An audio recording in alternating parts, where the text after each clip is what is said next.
And good evening. I'm back once again. My name is James Donnelly, and for those of you who remember, yes, I'm back on YouTube for the interim and maybe for even longer, because tonight is part two of the three-part series based on the worst to best of the modern Marvel movies. Now, these are all films that were not necessarily created by Marvel Studios, but films that bear Marvel Comics characters. And one of those films I'm going to discuss tonight in kind of the mid segment, in which we talk about numbers 20 through 11, which is where I'll explain what I think is the beginning of the modern Marvel film era. Now, last night we talked about really the bottom of the barrel, the worst. They're not all terrible, but they're all not good. So last night was the worst of all of them, of all the films. Number 29 was X-Men: The Last Stand. 28 was Elektra. 27 was Fantastic Four. 26 was Ghost Rider. 25 was Ghost Rider: Spirit of Vengeance. 24 was Blade Trinity. 23 was Hulk. 22 is Spider-Man 3. And 21 is The Amazing Spider-Man. So I'm going to begin tonight with number 20, which is Iron Man 3. I know that's going to come as a surprise to some that it's not only A, this low, and B, that I would consider it to be underneath Iron Man 2, which is a generally speaking, it's a pretty reviled film. Iron Man 3, of course, you can see mine and my wife Kat's long review on that, so I'm not going to spend too much time talking about that here, because basically it's just what ultimately the determination is. It's not a terrible film. Again, it's not even a really bad film. It's just a mess. Shane Black directing from a script that he co-wrote with Drew Pearce. It's got too many characters in it. It's kind of a, I understand they're trying to expand the universe. The huge, the film is really the kind of love it or hate it moment of the film, of course, is the reveal of the Mandarin. And once you get to that point, there's no turning back. You're either going to think that that's brilliant, or you're going to think that that's the stupidest thing ever. The reason that I would give this film, say, about a 5 out of 10, as opposed to all the films that came before this, which would get maybe a 4 or a 3 or a 2 or a 1 or a 0 in X-Men: The Last Stand's case, is that for me, that film, that moment of discovery, it's a moment that I both love and hate, because it is very clever and very unexpected, but at the same time, it's undone the kind of the interest of that character is undone. The investment that you have in the character of the Mandarin is completely undone. And really, more than anything, also, is the film was really kind of about nothing, except for the idea of, you go back to the Avengers, Steve Rogers says to Tony Stark, big man in a suit of armor, take that away, what are you? Billionaire, genius, playboy, philanthropist. And, that, of course, that's the point of the whole film, is to see what Tony Stark would be like outside of his Iron Man armor as far as being a hero is concerned. Now, I don't think that it answers that question very well, and that's maybe the point of the film as far as, what the film is about. But the thing that really galls me, the thing that really upsets me, is that the villains of this film seem to want... There's no personal stake between them and Tony Stark. People might argue that, Aldrich Killian, carries a grudge from those days back when he was starting Advanced Idea Mechanics, so on and so forth. But, if you look at Iron Man and Iron Man 2, you see Obadiah Stane wants power. He wants the power that Tony has. He wants his genius, in a way as well. In Iron Man 2, Vanko wants revenge, and Justin Hammer wants the spotlight that he believes that he deserves instead of Tony Stark. So there's very definite motivation for the villains in those films, and this film just seems to be about blowing shit up. So I'm going to leave that there. It's number 20. Like I said, it's just not... It's a film undone by its own cleverness, is how I feel about it. So, moving along, number 19. This is going to shock some people, probably, that this is high. This is kind of in this middle category. And that is X-Men Origins Wolverine. To me, I went in expecting nothing. And I got kind of an interesting film. It's not very good. That is absolutely certain. But Hugh Jackman seems more alive in this film than he did in X-Men 3, or X-Men The Last Stand. Liev Schreiber's really fun. Of course, they completely fucked up the idea of Deadpool. This whole kind of, having, all of these mutants, having Gambit and, Agent Zero and whoever else is in it, I can't even remember, because there's so many, the Blob, Silver Fox, and then, putting more in, having a young Emma Frost and having a young Cyclops and all these different characters in there. It's like, what the hell is going on? And then you have this weird, then you have the adamantium bullet, which is just like, oh my god, really? That's the best that they could come up with? Because it should, kind of the natural progression of the character was that the experiments done by the Weapon X program is what wiped his memory, and not some kind of, this magic bullet, if you will. This Deus Ex Machina that allows us to forget that he's met all of these people before in his, so many of these people before in his life, and just forgot about all of them. So, anyway, I mean, Gavin Hood doesn't really have a very good good idea of spatial relations as far as the direction is concerned.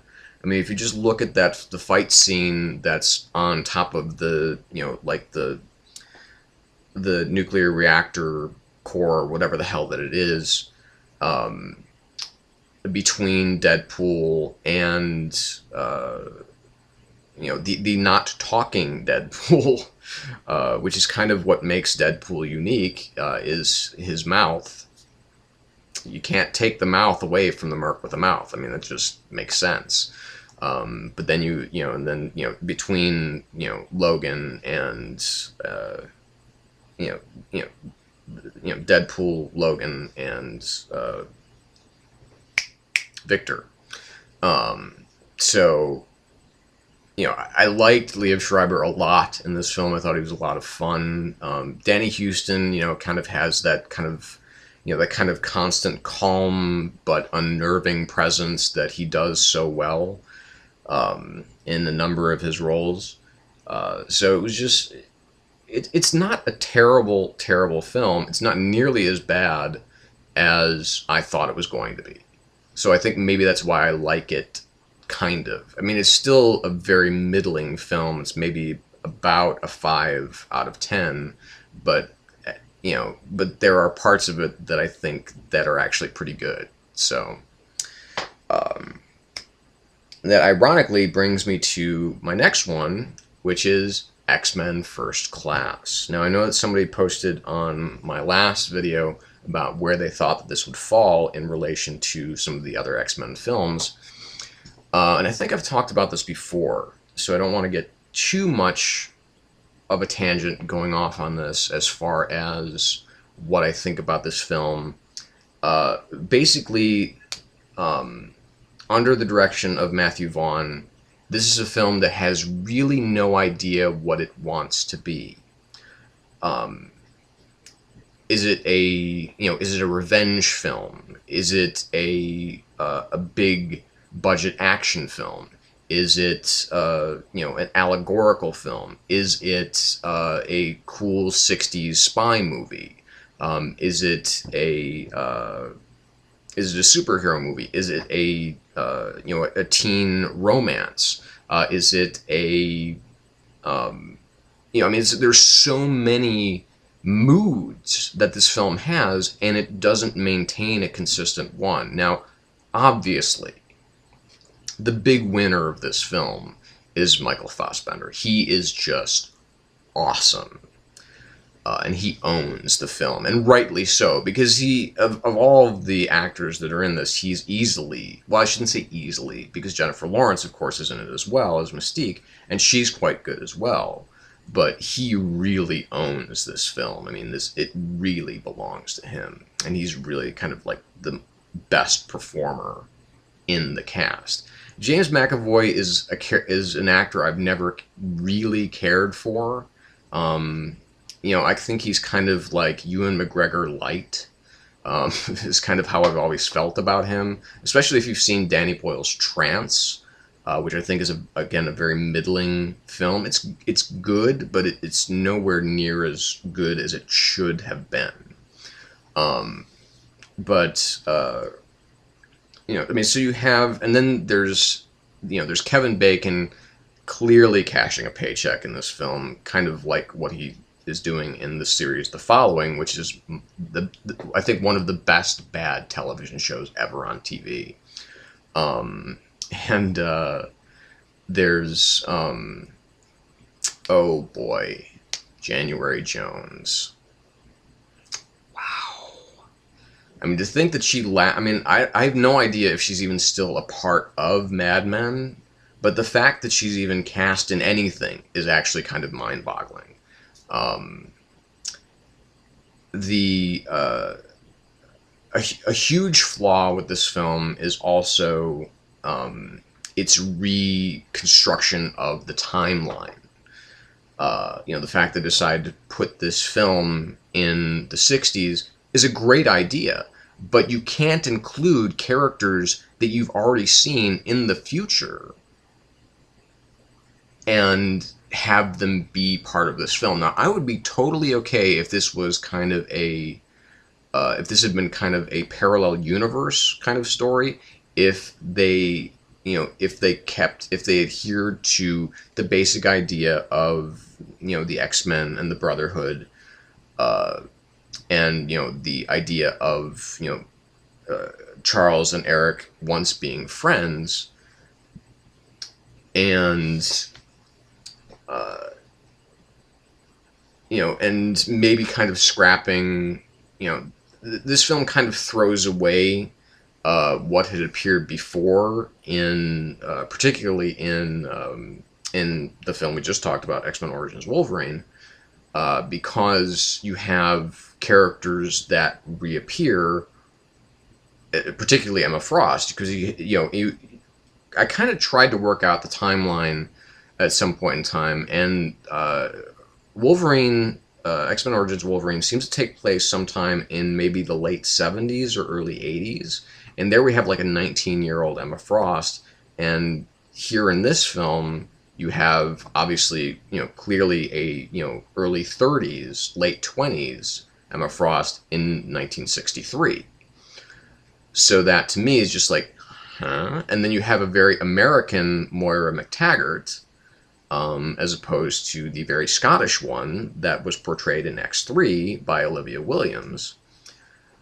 So again, you have all of these weird inconsistencies that seem to make no sense unless it's a parallel universe story. And that would be fine until they brought in what is arguably either it's a great cameo, it's a genius cameo, or it's a totally timeline destructive cameo. And that is, of course, bringing in Hugh Jackman for the "go fuck yourself" line.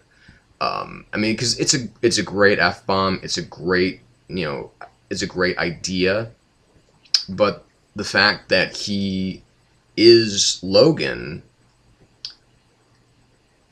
in this film, and he was also Logan in the future, where he meets a young Emma Frost, or not necessarily meets, but is exposed to a young Emma Frost, and there's Cyclops also as a teenager there, and in this film we have Havoc, Alex Summers, Cyclops's younger brother.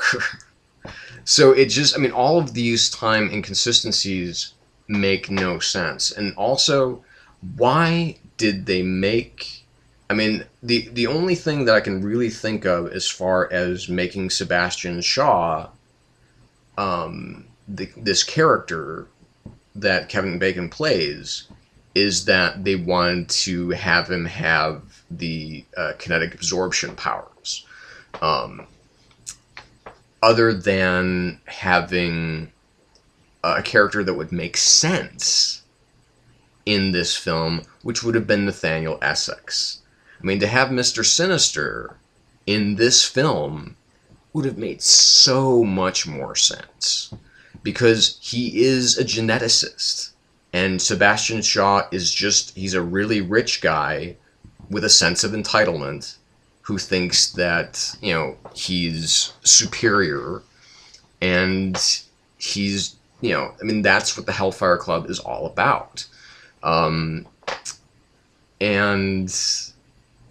to have, oh boy, I mean, and he's, a member of the Nazi Party, and he's, working on genetics there, obviously. I mean, why is this not Nathaniel Essex? Why doesn't that compute with anybody? So, I mean, to me, partially it's about expectations, but also, more than anything, it's about the fact that this film is so tonally bizarre that it has no idea of what film it wants to be, that ultimately I have to put it in this spot, because I just don't think it's a very good film, aside from the fantastic work by Fassbender and also the really great work by Jennifer Lawrence. So again, and interesting, but not a film that I would necessarily recommend. So moving on, number 17, Daredevil, the director's cut. I would put Daredevil probably lower on this list, if I had been talking about the original cut of this film, because the original cut, while I still believe to be a somewhat entertaining film, is so inferior to the director's cut of this film. Again, there's some really interesting casting in this film. Obviously, again, as we talked about last night with Jennifer Garner, really, she was very, again, still very much part of Alias. It was a really big show. She fit the role well, I thought. And, Ben Affleck, he's not that bad.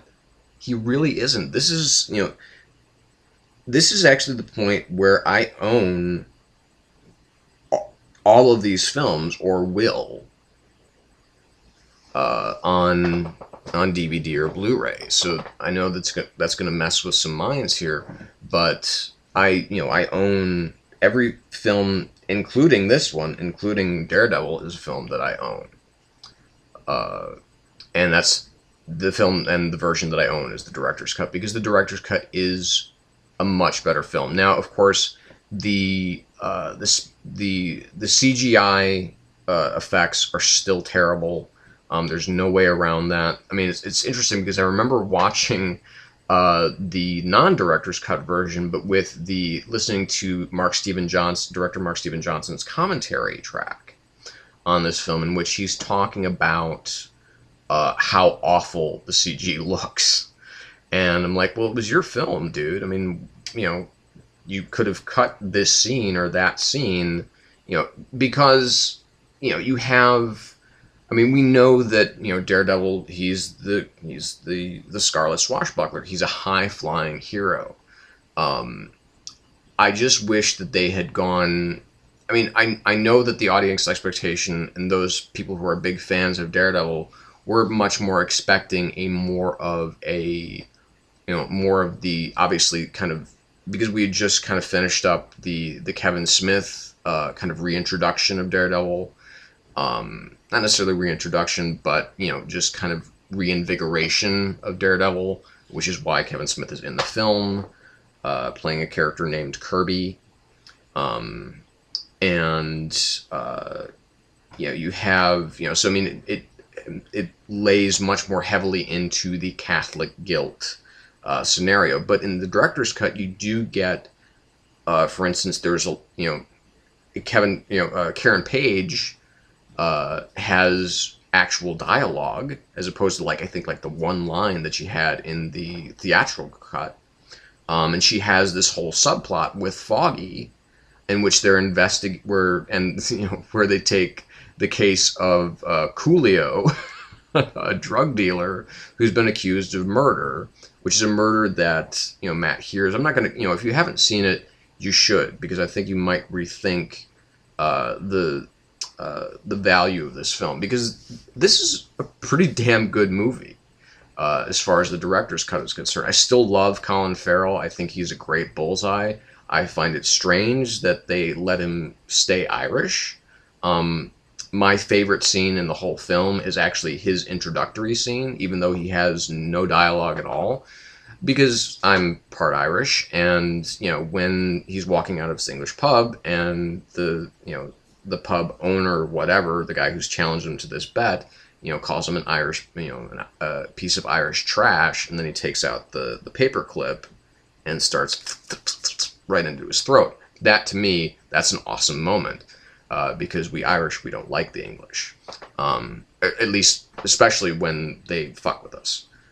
So that to me was just a really cool moment. So, and also in the director's cut, they eliminate the love scene, which is just, it really, just rips the momentum right out of the film, because there's no way, well, let me put it this way.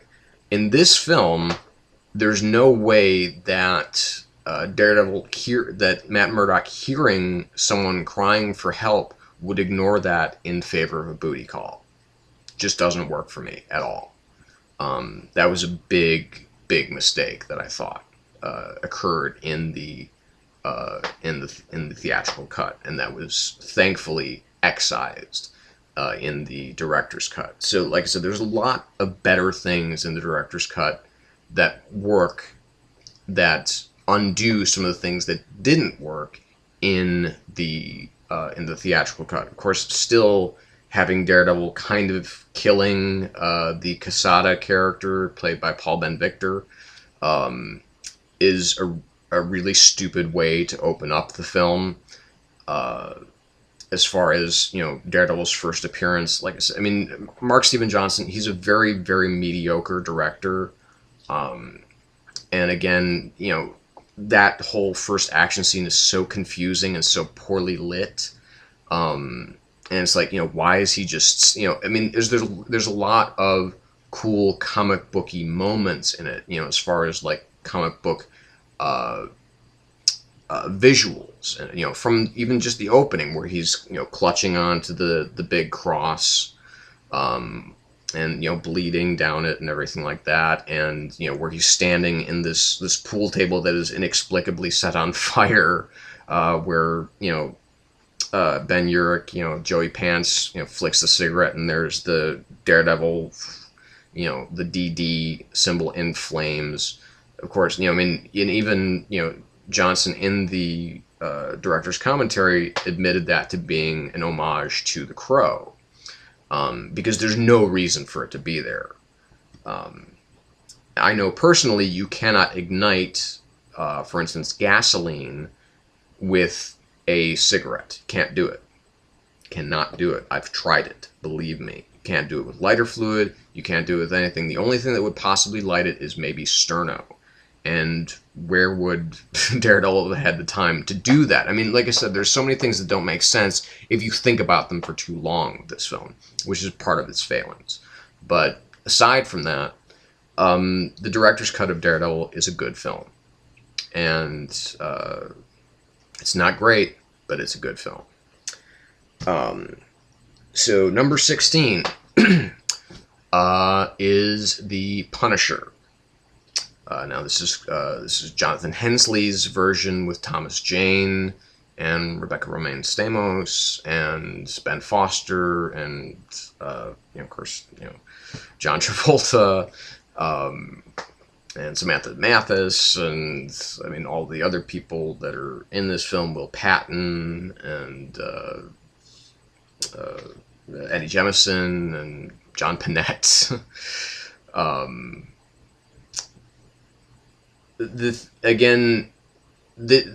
is a love it or hate it film, and I understand why, because this is so far beyond what most people's conception of the Punisher is that we understand the Punisher to be a walking death machine.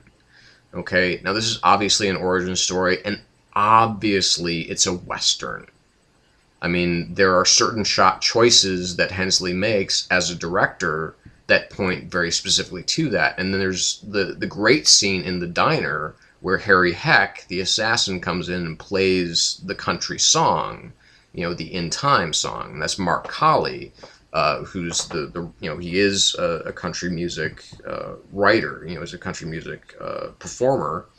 And he wanted him kind of specifically for that role, because Harry Heck is actually a character from Garth Ennis's initial 12-issue run that is literally only seen for like a couple of panels in his and Steve Dillon's initial run on the non-mature readers, not the non-Max stuff. So I thought that was a really cool scene. It just it really stood out. But the whole the massacre of like the whole fucking family, and the fact that Frank Castle, he was in Iraq, that he is a veteran, all these things I can buy. But he's not really kind of the haunted character. He's a Fed. He's law enforcement. And obviously at this point he's decided that law has essentially stopped working. So to me, this is still a film that I enjoy watching. I think it is very problematic because it is it does not jibe with our ideas of the Punisher. It's basically a couple of people's interpretation of the Punisher. I love Thomas Jane. I think he's a great and severely underrated actor. So it's always nice to see him in what I think is ultimately a good role for him. And I think this should have been much more of a catapult to greater recognition and I think stardom for him, because an accolade, that's a level he's never reached, because he seems to be kind of constantly overlooked. But John Travolta, you could kind of take or leave.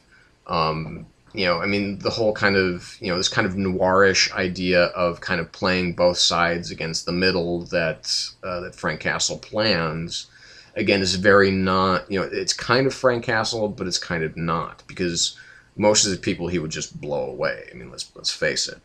Um, so the film, but the film ultimately for me works on more angles than it fails. And then of course there's kind of the centerpiece scene, which is the fight between Frank and the Russian, which that's like that's Triple X or something like that. I don't know. It's one of the wrestlers. I don't follow that shit at all. So, or Triple H or whatever the hell I don't know. I have no idea who it is.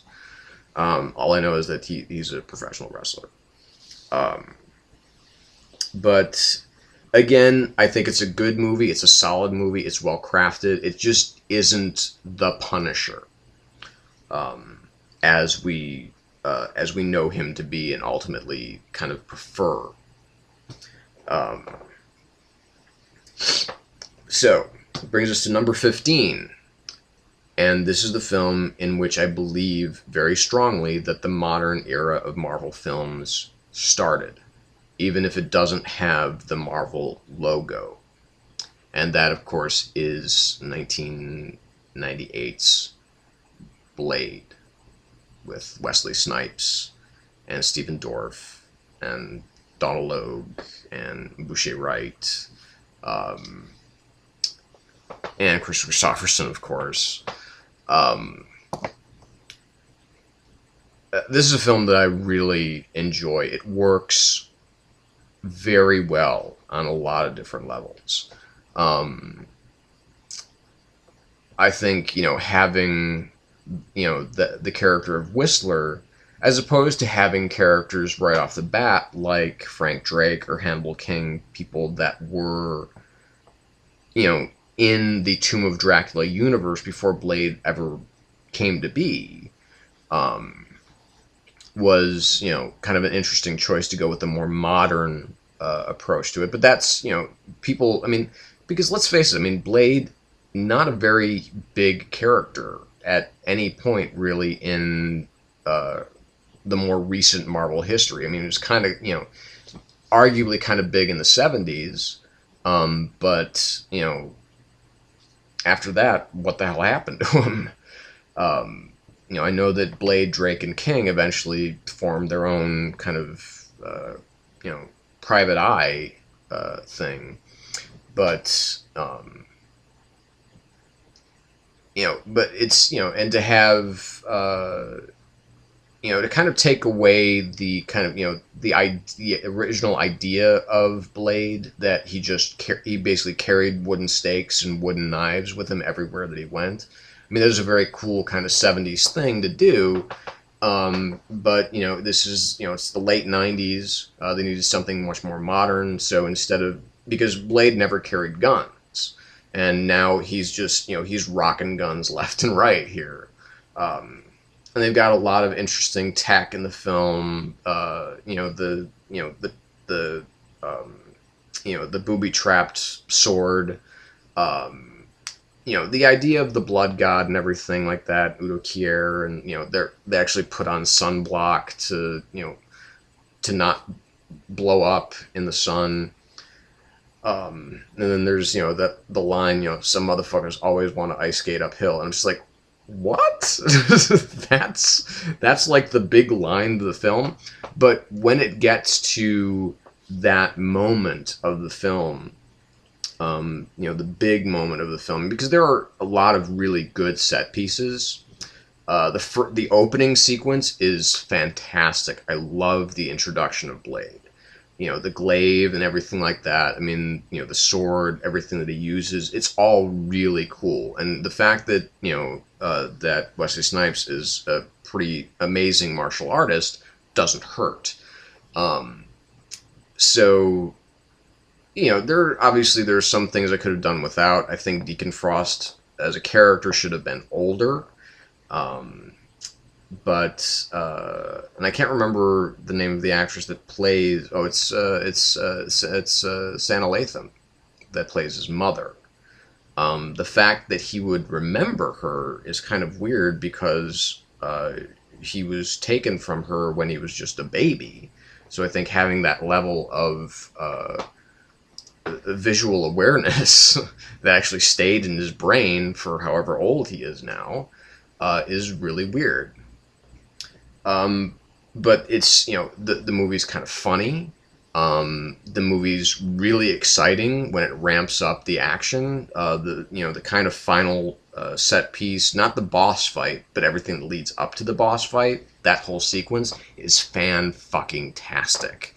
Um, I mean, there are, when Blade is hitting people so hard that literally the camera shakes a little bit. I mean, that's a really clever directorial choice. Now, unfortunately, the director, Stephen Norrington, went on to then direct, uh, after this, League of Extraordinary Gentlemen, the adaptation of that, which is, again, one of the worst films I have ever seen. It's that bad. Um, and if that had been a Marvel film, that would have been even lower than X-Men The Last Stand, if you can believe that. It's just a pathetically awful film. But anyway, so we haven't heard a lot from Stephen Norrington lately, although he did do a film somewhat recently. I can't remember what it was, but anyway, off track. It's got a good supporting cast. It has a good it has a good structure. It has some cool performances in it, some cool actors. It doesn't try to be too serious, but at the same time, it doesn't try to be too comic booky. Um, and this is it's a film that I really enjoy. So I think that this is really where the modern Marvel film started, and there are you know and this, I mean, ultimately didn't necessarily lead to The Matrix, but there are definitely things in this film that if you look at it, it's like, oh, they kind of use that in The Matrix. Like, for instance, like kind of the bullet dodging scene with Deacon Frost, where you get an idea of the speed, and having all of this kind of, there's obviously some wire work in this film. But it's not to obviously the level of the Matrix.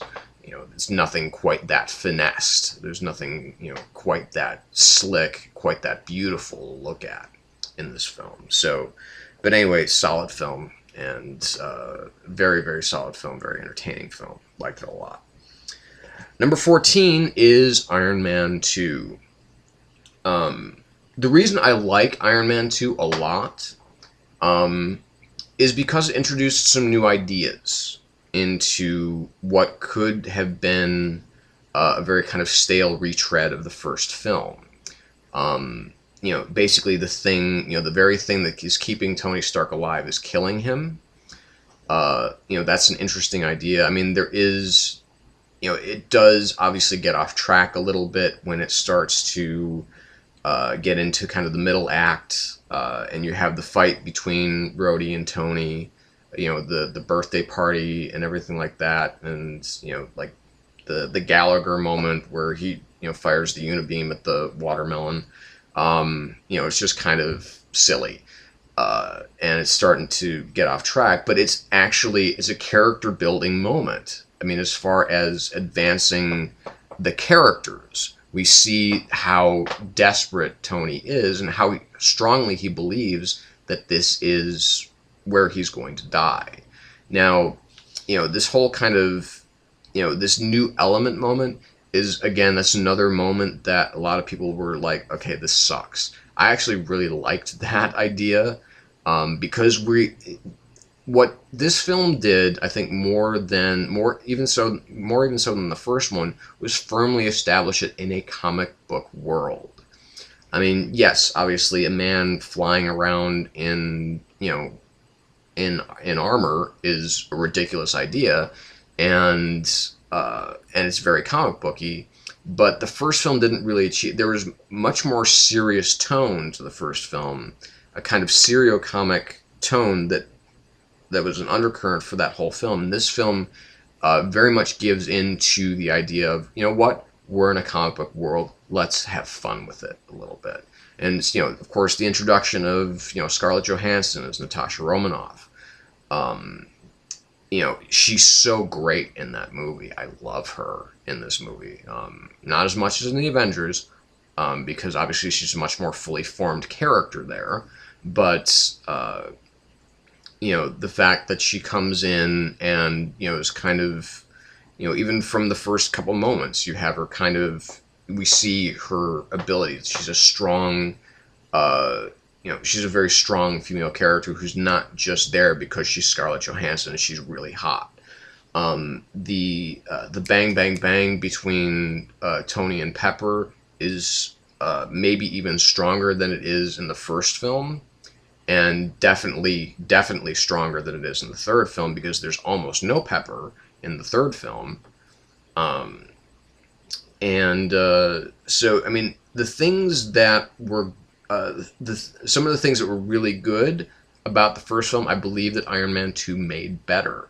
But they also lost focus at the same time, because I think they invested way too much into Mickey Rourke.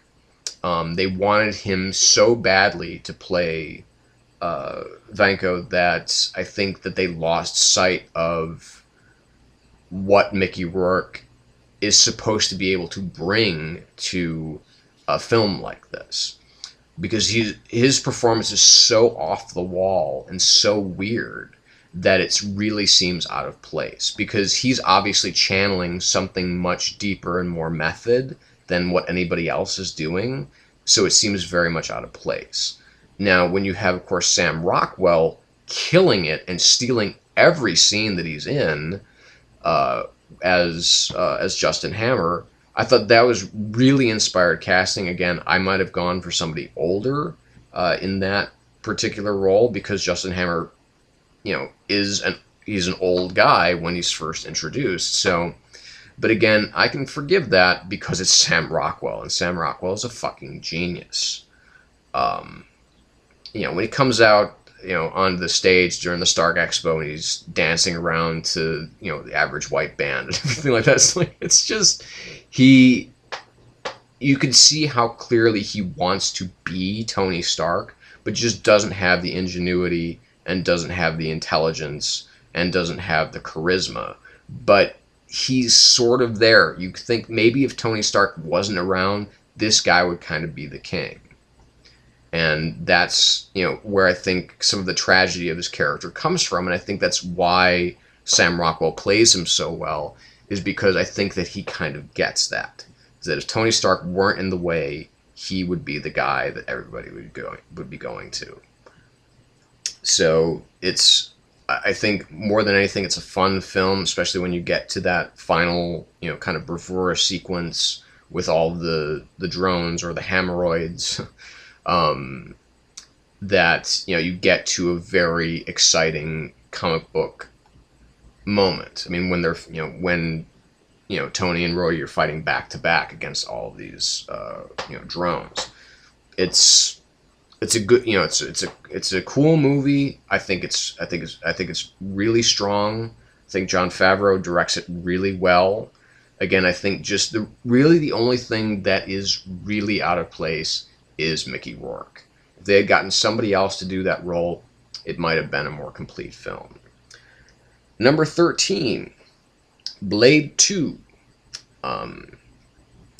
Guillermo del Toro, there's no arguing that the man is a visionary, that he took, this kind of simple concept of, vampire hunter who has, basically all the strengths of a vampire and none of the weaknesses, except for the thirst, and introduces, kind of this, as Guillermo himself has said, kind of this dirty dozen of vampire action films.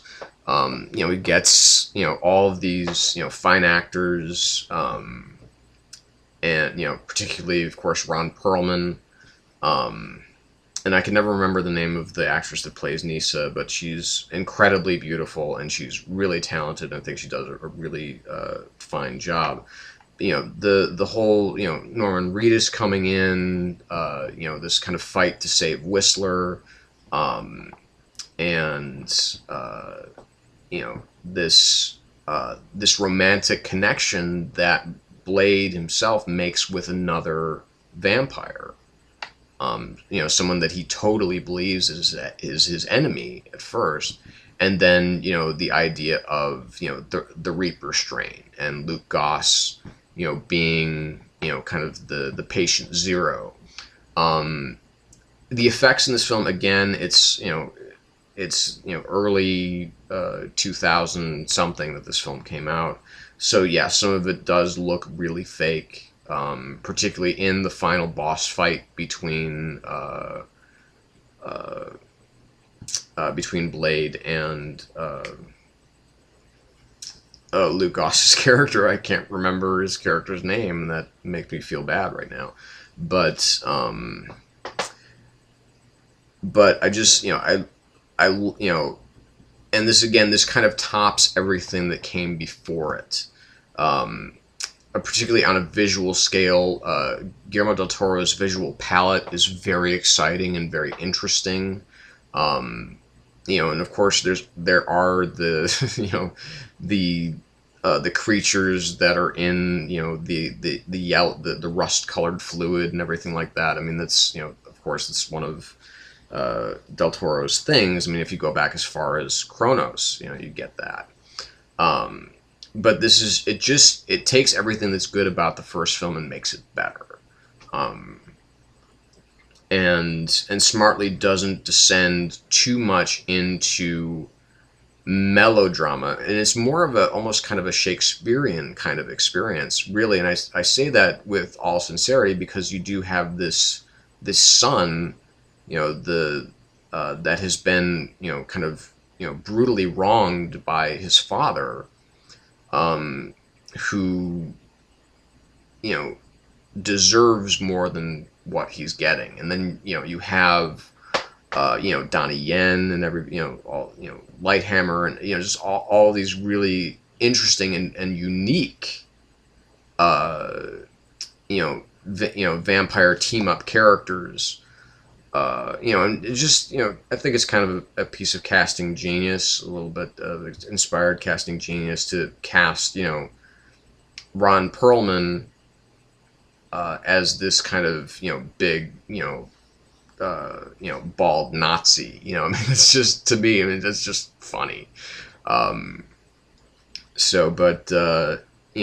a fun film, it's a smart film, it's a strong film, and ultimately it definitely is the best of the Blade films.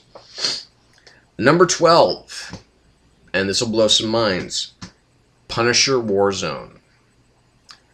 I'm actually surprised a little bit that this film doesn't rate higher, but that's only because the films that are in front of it are better.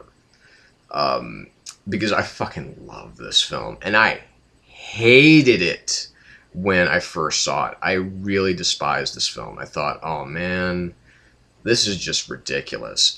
But what I didn't understand was I didn't embrace the kind of ridiculousness of it. I revisited this film after hearing, there is a great podcast out there for those of you who don't know about it. It's kind of spearheaded by Paul Scheer, comedian Paul Scheer, and it's called How Did This Get Made? And they explore mostly bad films, but every once in a while they'll explore a good film, and they'll talk about it. In this particular episode, the main reason that I was attracted to it is because it has my favorite comedian, Patton Oswalt, in this particular episode of Punisher Warzone, and they talk about how much they love this film. And it made me think about the film in a different way, and I went back to revisit it after watching that. I'm like, oh god, I totally get it now, because this is the Punisher that we wanted to see probably a lot more of in the first film, because you have, I mean, even just the opening sequence, I mean, there's significantly higher body count than anything on the from the first appearance of the where Frank first makes his first appearance. He's Ray Stevenson. He's a much more effective actor to play this version of the Punisher, because this is not a sequel to the Thomas Jane film. This is definitely a reboot. And it has, it pays a lot of homage to the comics as well. Characters like McGinty and stuff like that. And obviously you have Jigsaw, you have Microchip, Dominic West, Wayne Knight. Of course, you have the forever bizarre. God damn it, Doug Hutchinson. And you have a number of really glorious Punisher-esque moments. Whether or not they are physically possible, who cares, man? Because, I mean, you have, that opening scene, which turned off a lot of people, where, he first pops in, he slams the flare down on the table, and he goes and he cuts the old guy's fucking head right off. And then, his wife next to him, and grabs into his wheelchair to grab a gun, and he just snaps her neck. Total efficiency, total brute efficiency. And then just starts, gunning down and stabbing and slashing, and, all through this dining room, and it's kind of glorious. So, I mean, it's like, this is the Punisher. This is the guy that gets all of his guns out, and he just starts blowing the shit out of everybody who's in his way. And woe to you if you're in his way. Now, of course, adding Dash Mihawk as Soap, adding Colin Salmon as, I forget who his character was in the comics, in the Garth Ennis. This is more of the Max run. Soap is kind of, obviously, he's more from the original non-Max run than anything else. But a lot of these other characters are from the Max run. And of course, with the exception of Jigsaw, who has been obviously a long time, easily, the Punisher's, if he has an arch enemy, it would be Jigsaw. You have, Julie Benz, who's an actress that I really like, but she, doesn't have a whole lot to do in this film other than, be kind of the damsel in distress, which is kind of tragic, but, this is very much, it's very much Ray Stevenson's film and Dominic West's film.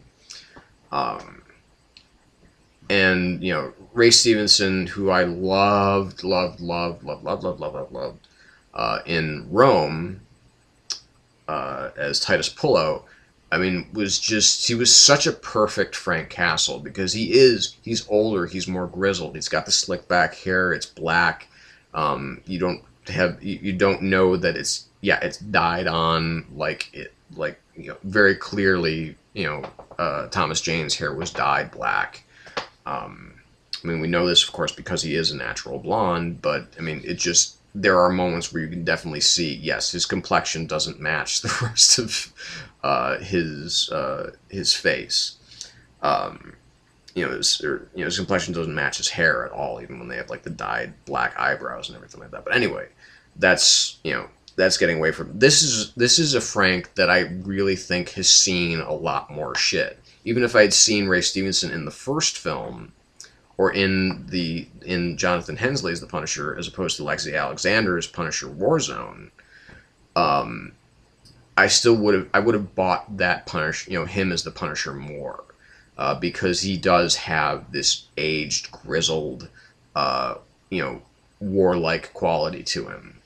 And you have this great opening scene. You have nobody kind of pleads for their lives in the way that you would expect with, in some of these Punisher films. They're just like, oh, fuck, oh, shit, and they just get blown away. I mean, the sequence, to me, the two greatest kills in the film come from the one sequence where they break into Julie Benz's home to try and find, I can't remember exactly what it is that they're looking for. And, of course, Frank comes in as the one, the one mobster's, trying to snort some coke. And he puts his whole fucking fist right into his head. And it's just like, oh, God. It's so ridiculous, but it's so awesome. Because it's like, yes, this is Frank Castle. Frank Castle could probably do that. And then, he comes in and he, gets the shotgun, and, there's the mope just sitting there at the end of the table. He grabs the little girl, puts him over her shoulder, makes sure that she's looking the other way, and just blows the other dude's face off.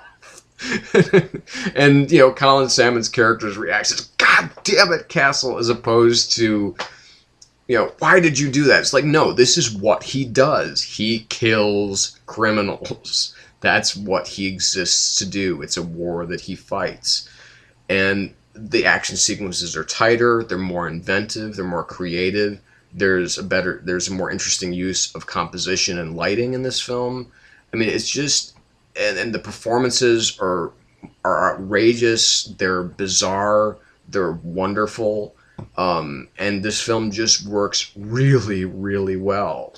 So it's just, I love Punisher Warzone. Again, there are, it does run into a lot of second act problems. It really gets bogged down in a lot of, ancillary storytelling. But then, of course, you have that, again, this amazing final action sequence, which is just wonderful. It's just amazing. Just so well done. And again, if you haven't seen this film in a while, I suggest that you look at it with some fresh eyes and look at it again, because this is just a fucking great movie. Number 11, and the final film we'll talk about tonight, is Bryan Singer's X-Men. Now, this is considered to be, by most, to be the first of the Marvel films, the modern Marvel films. I think that we've not necessarily disproven that, but I think that you have to have a certain appreciation of the Blade films, particularly the first one, to really realize this is kind of where it all started. That the reboot, that it took, kind of this C-list character to kick off this this idea that not only can comic book movies actually be good, but they can you can take even an unknown character to most of humanity and make him a viable franchise. So I mean, the next logical step was, let's do an X-Men film, because you have Wolverine. I mean, I won't say much about X-Men because there's everybody, I think, has pretty much said about all there is. Again, this is not a perfect film, but again, it's a really strong and good film. But it's, again, there's some missteps that the film takes, but where the missteps are, and that's primarily, I think, with Halle Berry and with Anna Paquin. Which is sad because they're, two of the female characters in the film, and they kind of are terrible. I don't even, I watched True Blood, and I don't even particularly care for Anna Paquin there, but at least it gives her an opportunity to get naked every once in a while. And I do enjoy the character, but I've never been a huge fan of Rogue anyway, and to, again, see her kind of used as the MacGuffin of the film is a little bit unfortunate. But, the writers painted her into that corner, so I don't really fault her so much. But, to me, she's always the girl that's right on the edge of crying, so that always bothers me. And Halle Berry, why she decided to try, because Angela Bassett was originally going to play that role. But then Halle Berry, of course, she became kind of a bigger star, and Angela Bassett was kind of on her way down, or else she just wanted more legitimacy. I don't know. But the thing that's most important to remember about this film is that Hugh Jackman wasn't even going to be Wolverine. That the original casting of Wolverine was Doug Ray Scott, who was actually, he had to drop out of this film because of his commitment to Mission Impossible 2. So you can see where obviously fortunes favored the bold. Is that, Doug Ray Scott wanted, what he believed would be more exposure through a franchise sequel, as opposed to playing a much riskier role in a comic book film. And then Hugh Jackman, of course, is now arguably one of the bigger stars on the planet. He's an extraordinarily respected actor right now, and Doug Ray Scott is stuck doing fucking Hemlock Grove. So, I mean, you can really see how, again, I mean, it took a really bold choice to take a guy out of essentially musical theater and make him, the biggest badass of the Marvel Universe. I mean, bigger than even Frank Castle. Because, I mean, Wolverine, he's the guy. I mean, unfortunately, I think the film focuses too much on him and not enough on the team structure.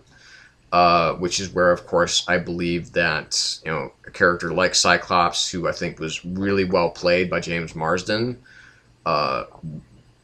would have had a better role. Because I think James Marsden is an incredibly talented actor, but he has yet to get that film that really gives him the kind of gravity that an actor of his caliber really should have. But, Famke Janssen as Jean Grey, and of course, the casting of Patrick Stewart as Professor Xavier, and the casting of Ian McKellen as Eric Lehnsherr is really where the film, it's the holy trinity of this saga is McKellen, Stewart, and Jackman. And that's ultimately, I think, it's where it falls for better or for worse. And it's really, that's some inspired casting. But just think, if Mission Impossible had been delayed by a year, you'd be looking at, maybe a much different X-Men franchise right now. Because right now you can't imagine anyone other than Hugh Jackman playing Logan. It's just impossible. You can't think of anybody else playing him. And I still, for the life of me, I can't imagine Doug Ray Scott ever playing him. But that's the way that the ball rolls in Hollywood. So X-Men is a film that I really enjoy. I like X-Men 1.5 better because it does have some extended stuff in it that gives the film a little bit more depth. But, obviously a lot of that stuff was cut for time because it's a pretty long film. But Bryan Singer, he directs it with ease. Again, some of the effects are a little sketchy. Because this was kind of the birth of the big Marvel summer films, and so it was still kind of a risk for Fox to take, but you got the right director, you got some pretty good writers. Obviously, Joss Whedon making some of his own contributions there. Some of the better films, unfortunately, probably the worst line of the film, and that's not because of his writing, but because of the way that Halle Berry says it. What happens to a toad when it's struck by lightning? That's one of Joss's lines. Of course, the "you're a dick" line, that is very much Joss's line. It's a really solid start for the X-Men films. and it made me really intrigued to see where it was going to go next. And I kind of couldn't wait because I thought this film was really strong. Despite the fact that there are, like I said, there's some miscalculations that were made along the way. But it did have, one of the things I liked so much about it is that it did have more of a team vibe than probably most of the other films have. So that's where I'm going to leave it for tonight. So I want to thank you again for watching, the probably 7 of you that are probably going to continue watching this series, but I'm going to move on because we've got the top 10 coming up probably tomorrow. So until then, I want to say, hey, thanks for coming by. If you're new here, please feel free to subscribe. Don't forget to comment. Don't forget to, if you have a complaint, if you have a criticism, if you have something to say, say it. If you're having, if you disagree with something that I'm saying here, let me know how you feel about it. Let me know what you think of my choices so far. If you think that something should be higher, if you think that something should be lower, let me know. That's what this is all about. It's all about give and take, right? So, and I'm still missing some people. There are some people that that haven't come out to see the new me. That may be because I'm not quite as focused on doing comic books. So that might turn some people off. But I'm kind of doing this for me again. So I'm hoping that you'll get something out of this as well. So again, I want to thank you for coming by. Thank you for watching. Don't forget to like it or to dislike it if you don't like it. And don't forget to come back because we have one more segment. And then sometime next week probably, or at the latest the week after that, I'll be doing my year-end roundup. Well, I'll be doing all sorts of categories, and I will be talking about comic books, I promise you. So, yeah. So, again, thanks for watching, and we will see you next time. Till then, bye-bye.